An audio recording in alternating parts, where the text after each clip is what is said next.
So it is John Gibbons for the Anfield app. And over the last few days, people will obviously have seen the images and videos going around the world. It's a scary time. It's a scary time kind of throughout, you know, the world generally speaking, but kind of especially at the moment. At the Anfield app, we've been talking about how best to kind of cover it, because obviously we're always interested in what's going on in society as well as football. And usually the best way we choose to cover things that maybe we're not experts on, or that we want to speak to other people on, is to amplify other voices. And so that is what we're doing now. So we're amplifying voice of someone who's going to inform us more about what's going on over there in America and how it links to all of us, I guess.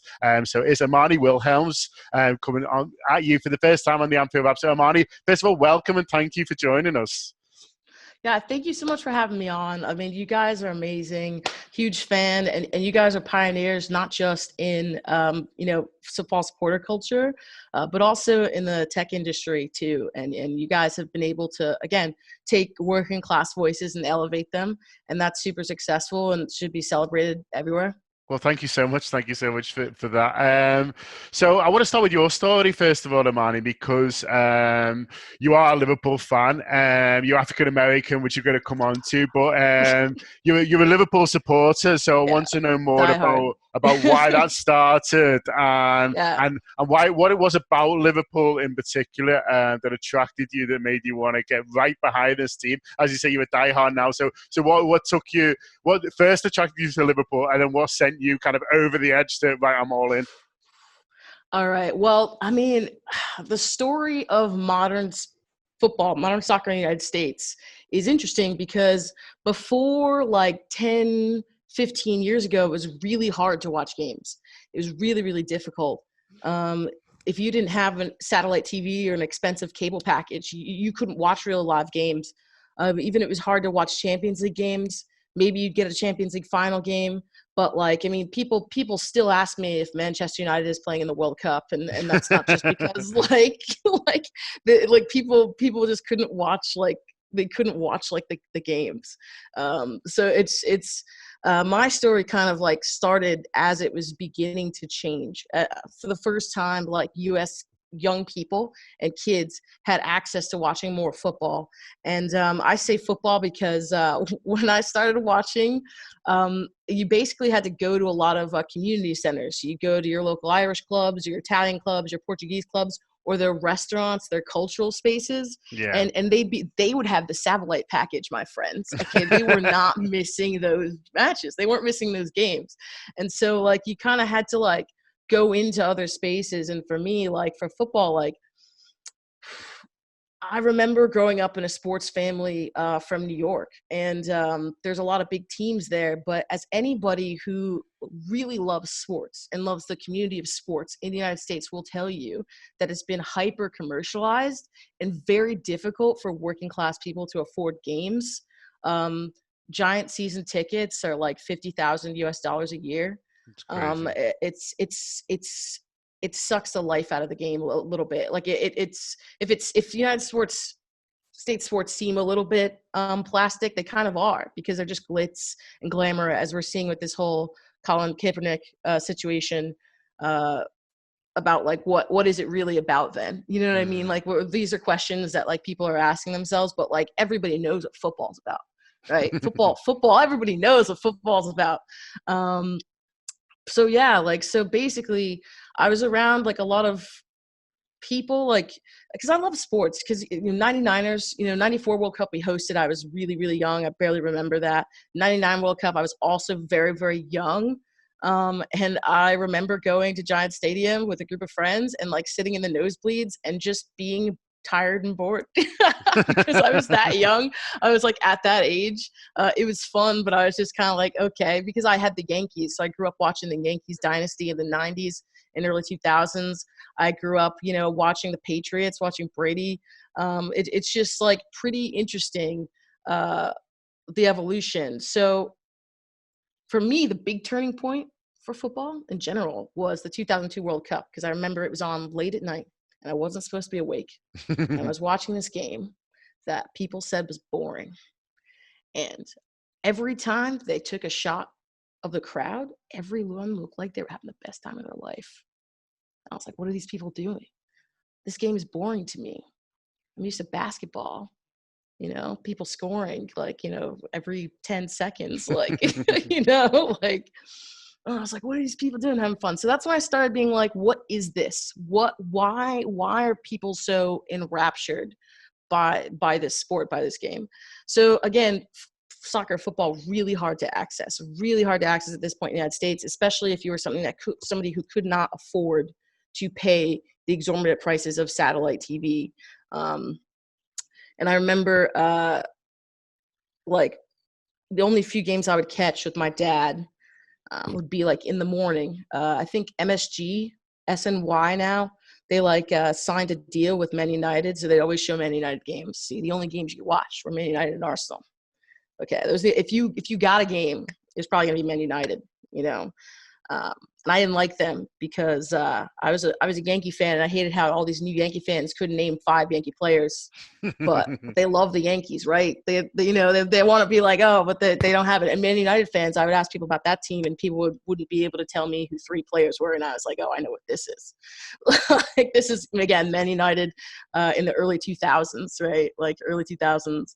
I was like, at this point, they had just like won the treble, but people couldn't tell me 3 players. Like, so I was skeptical. I was like, I don't know if these are my people. Like, I was like, I don't know. But the first team I ever saw beat Man United was Liverpool. And I was like, okay, who are they? Because Liverpool, I'm a young black kid from New York, like in Connecticut. Like, where's Liverpool? Like, okay, the Beatles, but like, at this point, I'm like, John Lennon was killed before I was born. Yeah. Like, so for us, I'm like, okay. So like, I get into it, and I just keep, and at this point you can choose. Like, Americans don't have any sort of like ancestral ties, don't have a dad that's like dressing them up in a kit, or a mom is dressing them up in a kit. You get a choice, right? You get to choose. The first thing I realized about football was that once you choose a team, it's for life. So choose wisely. Choose wisely, right? Like, don't like just pick a team. So I was like very, very careful, because again, you have this whole choice. Like, do I want to support a German team? Like, but I don't speak German. Would I ever really understand what it meant to support that team if I don't speak German, or if I don't speak fluent Spanish, or if I don't speak French? Like, I was like, okay, pick a team you can watch, right? Because again, at this point, football was limited. If I picked Spurs, let's say, even if I had the most expensive cable in 2003, I would have been able to see them 4 or 5 times a year, where they were playing a bigger club and probably getting their butts kicked, right? Like, that was it. You didn't have a lot of access. And if you're going to be an informed sports fan, because again, I was always a big sports fan, want to be like Mike and Jeter, right? Like, we would have these big, huge sports cultures. At this point, Serena, the Williams sisters were at like the peak of the tandem of them. Like, so again, sports in New York is a lifeblood in itself as well. So basically, like, Liverpool, when I learned about the city, and when I learned about what the club meant to the people that lived in the city, that was the most attractive thing to me as a football club. Because, like, I would read about, the history of the city. I would look at what other people would say about Liverpool fans, which I always found telling, of like some of the negativity and kind of like the derogatory nature of the commentary about Liverpool fans and people from Liverpool. And I was kind of like reading into that, like, I don't think this is what it's really about, and then so you kind of look into it. And as an African-American who's from a marginalized community, when I read about, like, the events of Hillsborough and the aftermath, and how Scousers fought for their people and fought for their rights, and fought this government Rupert Murdoch propaganda machine, and like how people, like, had to manage deal with like a managed decline in Thatcher's government, and how you guys had to uncover that and stick up for your rights, how you dealt with the Manchester Canal being built, like, and how that like sucked a lot of lifeblood from the city, and how like people, I mean, Liverpool's been a shipping city, but it's like almost 1,000 years old. Like, you are working class tradespeople. This is like your home. And even the history with Ireland, like, it's a port city, it's a dock city. Like, destroying it for capital gain is disgusting. But I've been there. Like, I know what it feels like to just be regulated as human capital stock, and people wanted to degrade you. So that made sense to me. Like, and one of the things I admired a lot about Liverpool was that the more people put Scousers down, the more they said, they're going to steal your hubcaps, they're going to steal your wallets. They're all on the dole. In America, that's welfare for any American people. It's welfare. Like the more they said that, the more you're like, we're Scouse, okay? Like, we know who we are.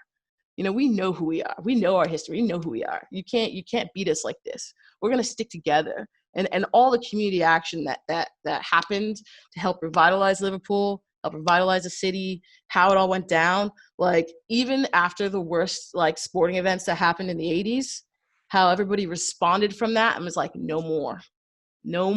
We're not going to fuel these people anymore. We're not going to fuel their hatred. We're going to police ourselves to be better so that nobody could talk about us in a way that we know isn't true. They create this system for you to suffer and for you to be angry and lash out so they can point at you and say, see what they are, see what they are, see what they are. And as an African American, I understand that completely. And I, again, why people love Liverpool. Where does that atmosphere come from, right? Where does that passion come from? At the time in the 70s and the 80s, when Liverpool was suffering the most, I think you guys had 80% unemployment in the 80s, right? For young people, it was, yeah. For young people, yeah. In New York City, there's a good series about the Get Down, about how in New York City also was under kind of we call it willful neglect. You call it managed decline. Yeah. We call it a willful neglect, and they're basically urban planning design. It's purposeful, and so we were going through the same thing at the same time on the other side of the world. Unfortunately, in America, what classism is to Europe, we have racism. So a lot of Americans don't even know about the class structure in Europe and how that kept a lot of poor people down and slaves. Literally, if you go look at the documents, if you go look at it from 500 or 1,000 years ago, if you've got to go back 1,000 years, fine. But what people listed as serf class is the same thing that regulated Black people to slaves and took away their rights. And you've had to fight for these rights. We are fighting for these rights, and we're still fighting because, I think the United Kingdom or Britain got rid of slavery in 1835, I believe, or 1833. And then coincidentally, within the next 12 years, the United States started pushing this idea of manifest destiny. So in 1845, the first use of manifest destiny was used in documents. And it basically said that white people were preordained by God to subjugate the planet. So as Europe is setting its people free, America is entrenching itself in racist ideals. And within 20 years after that, you'd have the Civil War. So these are things turning. These are questions. We're talking about money.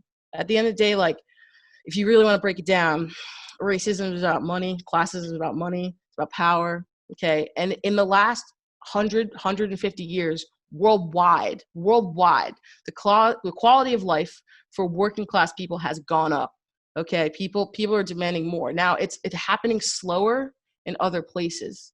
Okay. And some people don't want it to happen, but it is so important. And why Liverpool is exceptional is because they showed that the best can happen. If you just put an arm around each other and try to understand and hand somebody a beer and talk with them and laugh with them and ask them how they're going, how they're doing, and you're chilling out and you're trying to connect. And everything all these people said couldn't happen. In America, we're pushed this idea of the races can't mix, segregation, you guys can't be friends. You have Black friends, ooh, it's just oh, it's special. It's whoa, why can't you have Black friends? What's going on? So it's very, very weird, but at the end of the day, it promotes the same power structure. So I kind of saw that, and I just wanted to be how is this possible? And also I want to be a part of that. Okay, people singing, laughing, having fun, dancing, chilling out. Everyone, every religion, race, man, woman. Now, like the football's been reformed, right? Everybody can go to the matches now. Like it's super safe. Like and Liverpool did that, and seeing great leaders like Ann Williams and Margaret Aspinall, they were huge influences for me too as a community Wow. activist. Yeah, they were huge influences for me. I can't say that enough. Like watching what they did, how they were able to raise their entire community up and kind of like be the leaders that their community needed, even though everyone was against them and people were constantly telling them they couldn't do it. Like literally Rupert Murdoch's media machine arm, okay, fighting you guys, okay, but you didn't let it tear you apart, and they didn't let you harden yourselves to the joys in life, what life really is.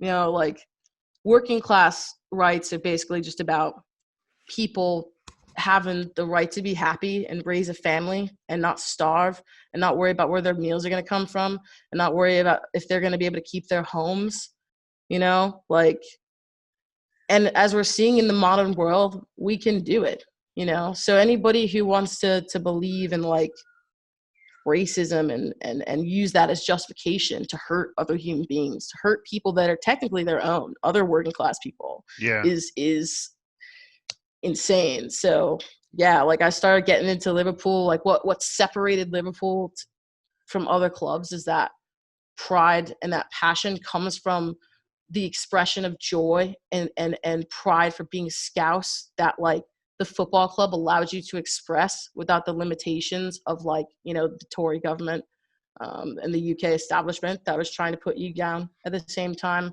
as they're trying to crush people in Ireland. And you've got that Twin City vibe going. And it's quite nice. And yeah, I grew up in Irish pubs watching football with Irish guys and like people from the UK, working class people talking to me. And if I didn't learn from people from the UK or Ireland about discrimination that wasn't defined by race, because the United States, like discrimination is largely defined by race, right? Like there's Yeah. kind of like a racial caste system. It was, as a young Black kid, I was like, so wait, they hate you guys, but you have the same God and you look the same and like you live in the same place. Why are they doing this to you? And so that was like a question like that I'd never had the chance to ask, because like that's not a narrative that Americans are fed. So like having those conversations definitely shaped my perspective about like how important it is for working class rights. And if you look at the numbers, all the money and resources are there. They're just not giving them to people because some people just think they're, preordained to have it. And that's against what America should be. We've already fought this war and we've already fought this battle. There are people trying to provoke angry sentiments. I know like people are outwardly against the monarchy a lot more in the United Kingdom for sure than they could have been 200 years ago, and again, like in the last 150 years, we've got suffrage for the common man in most developed countries. Okay. Women's suffrage, women's rights, no more child labor.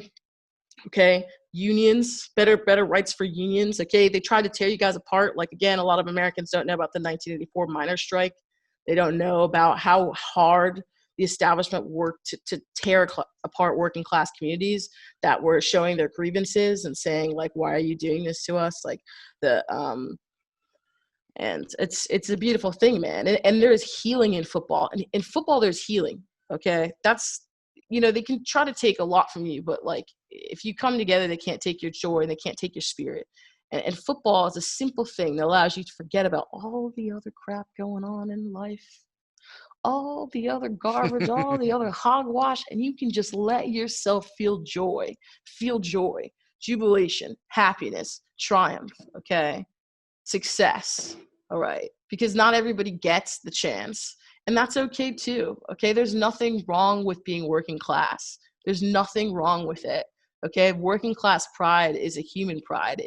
Trades have run this world for a long time, and I think like now especially in America, in the Black community, working class Black Americans are the ones being killed. Okay. If you have a higher education or if you have a degree, okay, you can always show some kind of ID or have an alumni network come fund your bail or whatever it is, right? But working class people who are basically the police are being predators and kind of like, you know, seizing them. You can watch the videos. You can watch them. They're saying, why am I being arrested? They're not telling them. Why are you being arrested? They're not telling him anything. What's your name? What's your badge number? They're not letting them know. Okay. They're like shooting people for like, we all saw the video of George Floyd. He was helpless. He put him down. There's no like other way to kind of describe that behavior. He was ambivalent. He was just like, whatever. He wasn't distressed and panicking. Some of these videos of these young cops, unfortunately, who are kind of manipulated into believing this mindset. That old man video that we saw today of like the cop shoving the old man and him hitting the pavement. First of all, that enraged me as a human being. That should never be happening. That should never happen. Nobody in authority should treat their elder like that anywhere on this earth. Okay, those people deserve dignity and respect. But first of all, he like was super panicked about it. He was just like, oops, sorry. Second of all, his superior said, don't worry about it. Keep going. We're gonna go march on people who have no weapons, right? We're gonna go intimidate people who aren't trying to start trouble. They just say, stop killing us, and then they keep doing it. So it's like, it's messed up, but like, you know, for me, African-American rights are also working class rights because like, you know, I appreciate all the Black Lives Matter movements around the world, especially in Europe. Like it's been great to have that support. But right now, like we're talking about our constitutional freedoms and the president mobilizing troops against his own people. And it's not just Black people they're beating up anymore. You know, they're not just beating up Black people. 40 million Americans just lost their jobs. 40 million Americans just filed for unemployment. Okay. Like that's like 1 in 4 employed adults. They gave them $1,200 a month payments. Some people aren't receiving them yet. If you're already poor, let's say you're in debt, you don't get direct deposit. They say those checks could take to September if you get them mailed to your house. If you don't have internet, if you're old, maybe you're old and you live by yourself and you're not very tech savvy and you're in somewhere rural. Like people are angry, they're sad. You know, I used to work in healthcare, and I would have been a frontline worker if I hadn't changed careers in the last 3 years. And like I've been in those situations, and it's disheartening and it's scary. So we as a culture are going through a very difficult time, and it'd be a shame to like let like this system that is meant to divide us, right, crush our spirits. It doesn't make sense. And football is a great way to like show people that like that doesn't need to happen, right? It's like, yeah, like people are treating these protests. First of all, if you look at the footage of rioters in America, they are not rioters, okay? They're protesters, and they're not even looters. Most of them are kids. They look like high school kids who've been out of school for 2 or 3 months now, and they look bored. They're teenagers. They're children, okay? These aren't like, I've watched old archive hooligan footage from like the 80s that were worse than this. England versus Russia, the famous online battle of 2016. That looks worse than like half the looting stuff going on. Like when you see these kids like trying to bust in a bank with sledgehammers, and it takes them like so long, like there's no money in there. Like everybody who's an adult knows that like they don't keep money in there. Like these are children. They're not adults.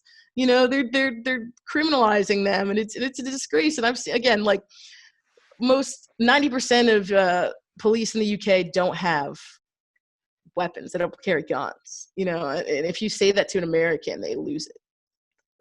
Like they just are like, whoa, like how are things even happening there?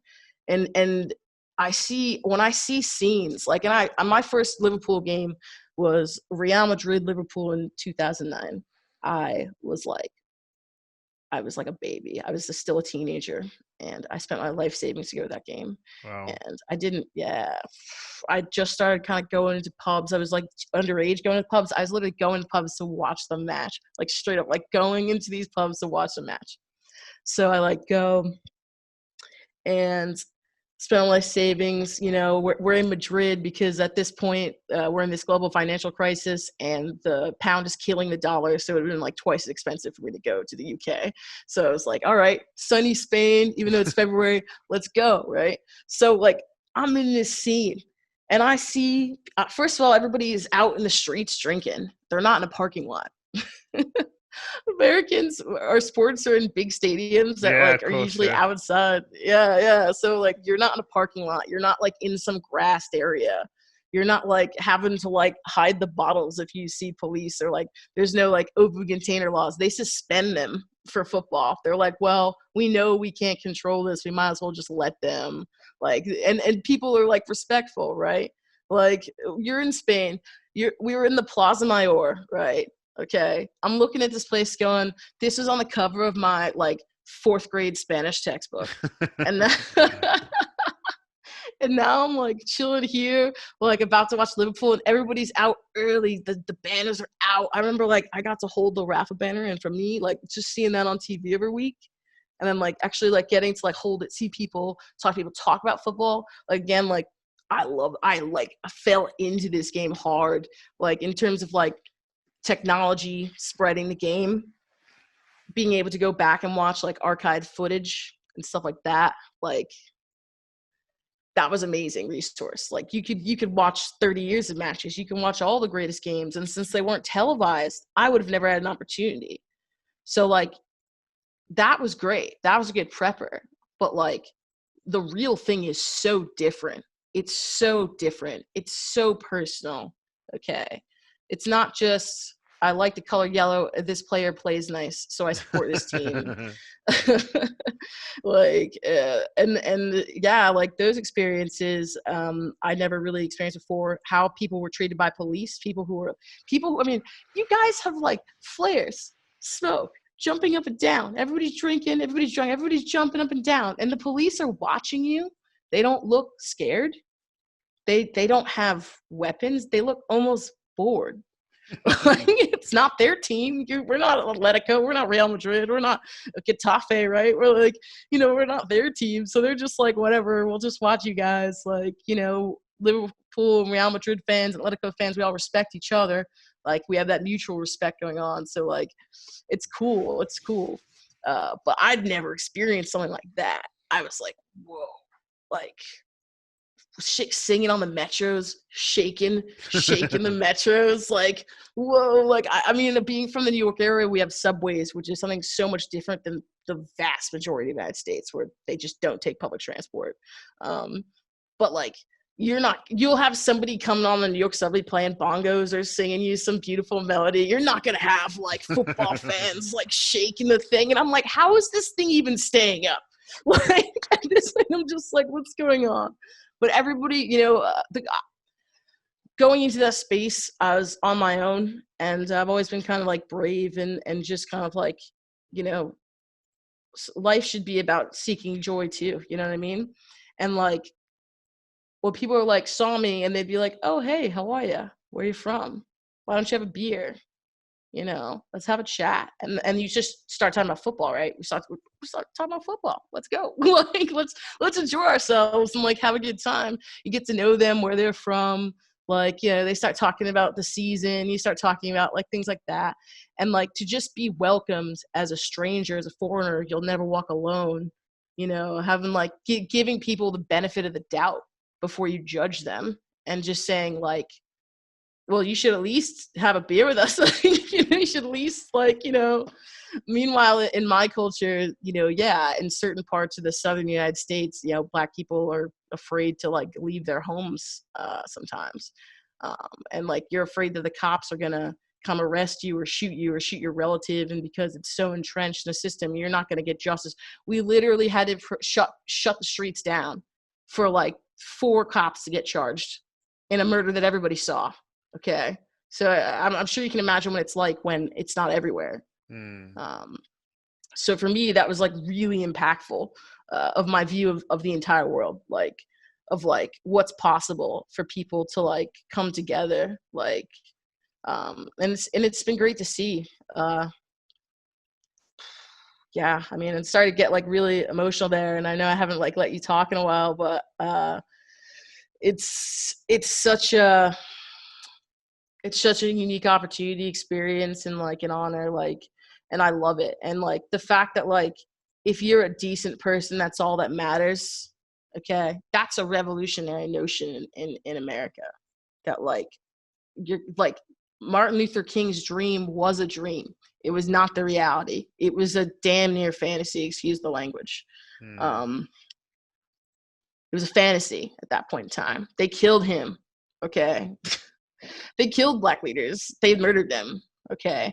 And you know what? Like even our allies, like unfortunately the Kennedys, they're also huge advocates for civil rights. Unfortunately, they're gone too. And it's just a nasty cycle of anger that doesn't come. They're not fascists. Okay. We're not talking about fascism. They are people who glorify the Confederate South and what the Confederate South stands for. With their manifest destiny, and they think they're preordained by God to subjugate people. And it's very, very scary ideology. It's a very scary ideology. I think they've put up over like 200 memorials since the Civil War, maybe more. I mean, if you can go online and check Confederate memorials and see what date they were put up. And some of these are going up in like 2010, right? Meanwhile, in Germany, you can't fly the Nazi flag, you know, but that never happened in the United States. You see people with the Confederate flag on their shirts. You see people with it on their trucks. There's this thing called the Lost Cause where like they like pined for a rematch, you know, and it's unfortunate, and it comes from a mentality that was built on this idea of hate, and part of working class rights is realizing that like this whole preordained by God stuff was really just a means to control people. Because as soon as people like had freedom to question their leaders, it became like pretty apparent that stuff like wasn't true in the sense. Like I don't know if there's any monarchy in Europe that has there's no monarchy in Europe that has absolute power anymore. Like I know like I wouldn't have there's thought like so though. Yeah, there's limitations. Yeah, like, more you heads of know, state really, yeah. yeah, it's not like that anymore. But like a lot of these racist people still have the mentality that like enabled people to like cross the world on boats and like murder millions of people for money. Like, and they think it's like some kind of like God loves us thing. And it's just like, whoa. But when I go like, go to football matches and I go like see what it is for real, what happens when you bring people together, what happens when you let them talk, what happens when you give them a reason to all like each other first. Like this idea that like we're so different is wrong. And like Trump came after Obama because these people were like so scared of losing their way of life. They say losing their like Confederate Southern heritage, losing their way of life, which is really like their superiority. Because remember, like segregation happened. Like we couldn't use the same bathroom, drink at the same water fountain, go to the same schools. Schools had to be integrated using the army. Okay, Kennedy had to call in the army to integrate schools because these people were so racist. They didn't want their children in the same schools as other Black people. They would pour acid in swimming pools where Black people were swimming. Okay, like it is an indoctrination. Okay, it is an institution. They call slavery a peculiar institution. It is an indoctrination into a mentality of superiority that is not real. It is not real. It doesn't exist. Hitler tried it. It almost worked. Okay, a lot of empires in history have tried it. It doesn't work. Okay, like it's not real. All right, like there's no way that God said, you know what, these 50 people on the planet have control of all your lives and everything you do. Doesn't mean as much as what they say you should do. it's just really like sad at this time in America, what's going on. But like football is a great beacon, because like looking how it brings people together, looking at how all of Europe stopped hooliganism among major clubs in like a 30-year period. Okay. Like how like it went from being like some games are still dangerous, and I know that y'all roll up to Italy, like y'all make be ready for some shit, man. Like, you know, but if you ever go watch at like old like American, like Remember the Titans, or old like or 42 for Jackie Robinson's story, where they like they're going into like white hotels and they're like, who are you doing here? And they all are like, we're not safe here. Like, and you got to like watch yourself no matter where you go. Same thing. Like, same thing. We're used to that. Like, what? Look over your shoulder. Like, don't get cornered. Don't get separated. Don't get separated. Like, stick together. But at least the police are helping you guys now, so that people that want to agitate and take advantage of you don't get like free reign. And unfortunately, you can't stop every incident. You know, I gotta give all my respects and to the Sean Cox family. For that unfortunate incident. But that's what happens when you radicalize people with the wrong kind of mentality about what life is about, because they just attacked that man for no reason. It was senseless violence, and it was part of like some weird kind of ideology that just has no place in the modern world. And I think a lot of people are angry about it because they built up a lot of their ego based on a superiority complex that is not real. And football scares them, you know, because like every time Sadio Mane does something magical, you're like, whoa. Like every time like that kid with nothing comes up and does something amazing. Same thing from Mo Salah, who like kind of grew up in like a war zone, right? Same thing for a lot of players out the world. Football, the great equalizer. Okay. It scares them, like, but it scares them because they know it's right. Like, they know that we all are gonna come together, and like that's it. Like there's nothing wrong with that. Like, racism is so outdated. Like, at the same time, like a lot of people are still indoctrinated into this mentality that it's right, that it's ambivalent, that like I don't watch whenever unfortunately I have to bring myself to watch police violence. For me, like my family's actually been victims of aggressive racial hatred and targeting to the point of like death threats and stuff. And it was very, very scary for me growing up at certain stages in my life. And for me, so when I see these violent images, is they're not something that's happening in the abstract, right? It's just something that has like occurred to people that I know and I love. I just look into their eyes now. I don't even look at the victims anymore. They want you to look at what's happening to the victims. They don't want you to look at the eyes of the person who decides you should die now because I'm having a bad day. But as somebody who used to work in healthcare, and as millions of healthcare workers around the world fight COVID-19 every day, and they have to deal with people telling them that what the virus they're fighting isn't real, and they have to deal with abuse from people all over the planet who don't understand what's going on. They don't get to decide to just kill people. They don't get to decide to like shoot their patients because they're not having a good day. NHS workers are fighting every single day to save people's lives. Okay, we all know the controversy of how many people have died in the UK. Boris Johnson is Donald Trump's friend. They're buddies. They even have the same haircut. So like what they're doing, like, you know, isn't good for people. Like it's very difficult. So in the United States, we have the same situation where healthcare workers, you know, in New York are wearing garbage bags or wearing plastic bags instead of gowns. But you've got this militarized police force that thinks they're like in the Avengers, like, and they're like, they look, when you give somebody a weapon and you like dress them up and you march them out like soldiers, they're ready for a battle, aren't they? Yeah. You know, they're ready for a battle.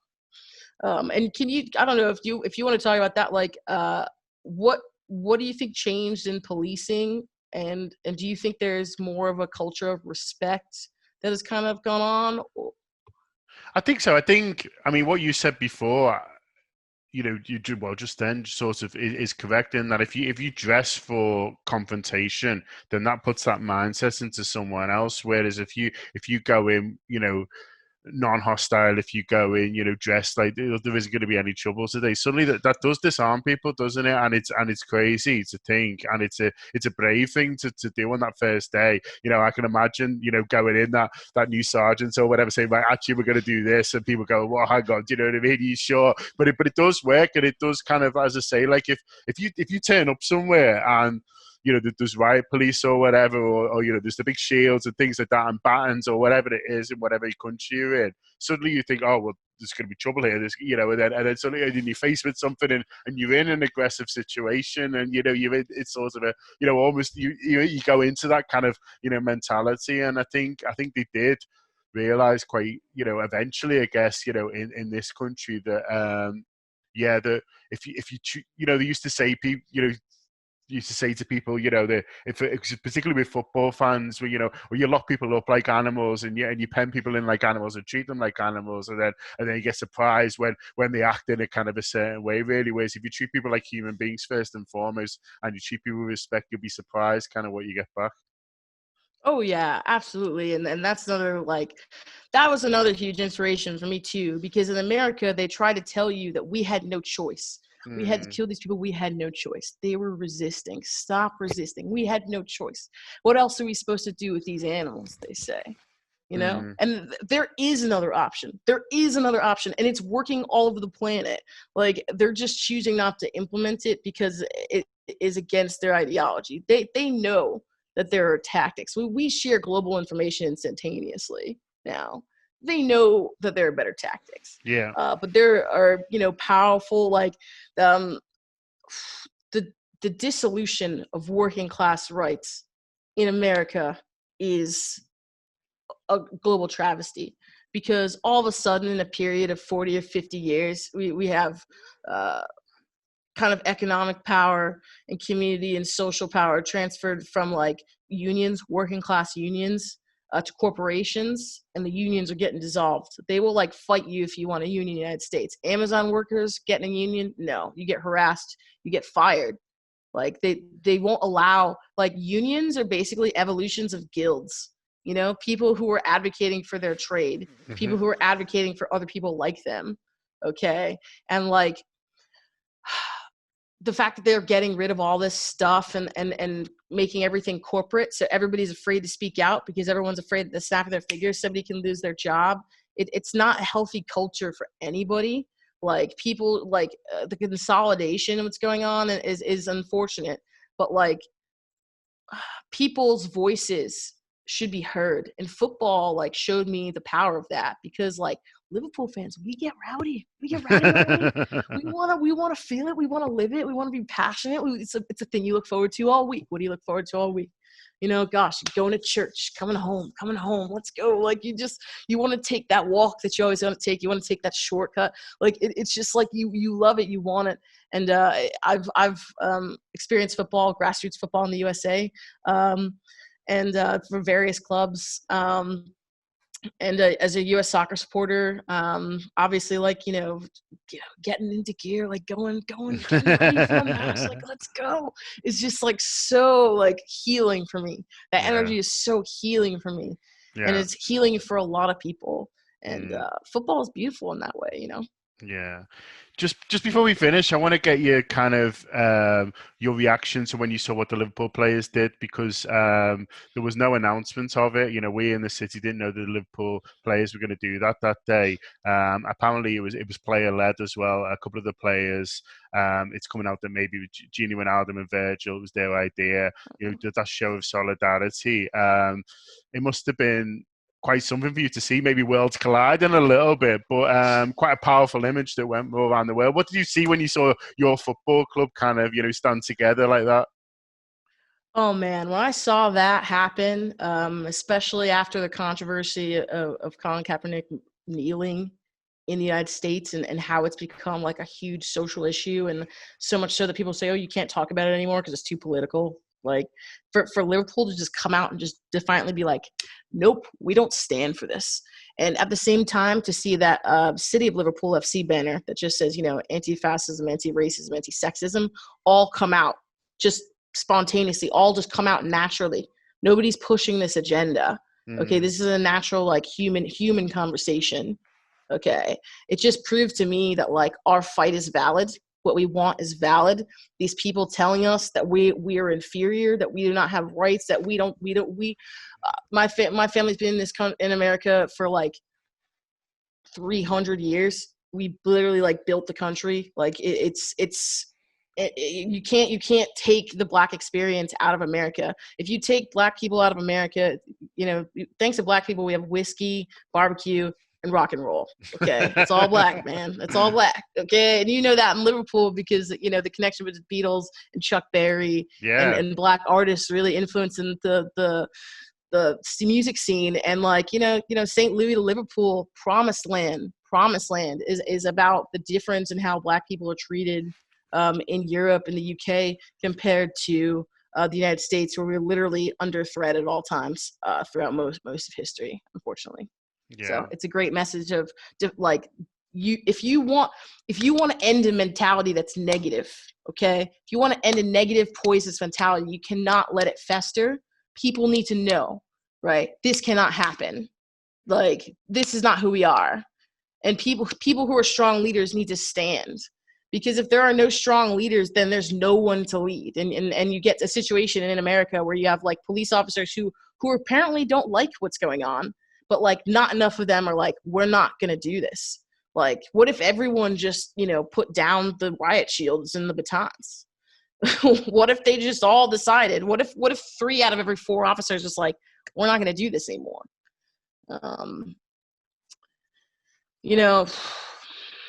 That's what scares people the most. And it is already happening. Okay. Our world has so much healing to do. Okay. Globalization is new. All right. We're going to get some culture clashes in. People are not going to understand where people are coming from, because like these conversations weren't even allowed to happen 50 years ago. Okay. So it's going to take some time. And I always say to people, just have some patience, have dialogues. You can't just go pointing the finger at people and yelling at them and everything like that. And that's not how people change their minds, like on either side of any issue ever. Okay. Like, and I think that like as a global issue, like we can all come together. Like, we know that people should be treated with dignity and respect. And I'm somebody who, thanks to like my Liverpool community, thanks to my Irish community, thanks to like, Scouts community, like, and football supporters around the world. I've led U.S. soccer supporters on 3 continents. It's crazy. I'm in the Nation Story on FIFA TV for the Women's World Cup final. Oh, amazing. I narrated a Nike commercial. They used an interview with me. They augmented the voice and narrated the Never Stop Winning commercial. The whole world saw me cry during the 2014 World Cup after I think, oh my gosh, I'm having a brain fart. It's Jermaine Jones scored, and everyone just erupted, and I cried tears of joy because we got through the group of death, which had Portugal, Cristiano Ronaldo, and Germany, eventual winners, and we got through that group, and I realized I once again did not gamble my life savings for nothing. Going to Brazil, like, we did it. I literally cried. I was like so happy that we were really doing it, and it was great. And those kind of messages, everybody coming together, like the positivity, if everyone just kind of has dialogue, listens to each other, and doesn't jump at the chance to kind of blame one another for whatever hurt that they've experienced themselves. I think so many more things can come with that, and we need more spirit. We need more people coming together, and it makes me proud to support Liverpool, and it makes me proud to like be a female football supporter and bring in this next generation, this next charge of like, yeah, like, we're down for the beer and the banters and the singing and the jumping and the sweat and the grossness and the smoke and the flares and the fire, and we're all up for it. Why not? All in, you know what I mean? Like, we're all together, like, and it's fine, isn't it? everything that everybody told you couldn't happen. Everybody I know who married a fellow football fan, fellow soccer supporter, is blissfully happy because they never get crap for going to the match. Like they can prioritize their life around football, and like it's a beautiful, beautiful thing. And and I just want to say thank you to you. Thank you to everybody in Liverpool. Thank you to the NFL Wrap. Like, thank you to the entire Scouts community for like providing this beacon for community action, and also for just like how to represent yourselves when everybody's telling you that you're nothing and that you're garbage and that you don't belong, and how do you respond to that in a way that doesn't give them what they want, doesn't give them their narrative.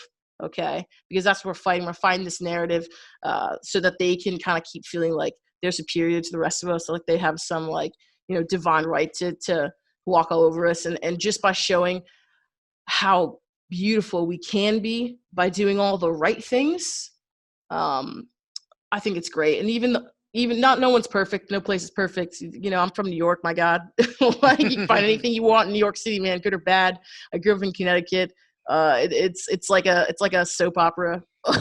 Like, it's just like it's crazy, but we make the best of it. And I think it says a lot for us, like the ways in which we fight for our people. So Liverpool coming together, fighting that way with community, it says a lot versus like someone saying, I'm going to fight for my community by shooting someone that I don't like.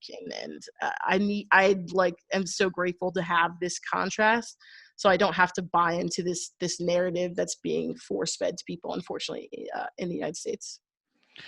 Well, it's been wonderful speaking to you tonight. Thanks so much for how you spoke about Liverpool. You talk about pride. I'm proud that you're a Liverpool fan, and I'm proud that you saw Liverpool as a kind of a home for you, and that was kind of really inspirational. We will speak again, I am sure. I would love to get you on again. But in the meantime, thanks so much to Imani. Good luck with everything. And working class solidarity, working class togetherness, and working class power.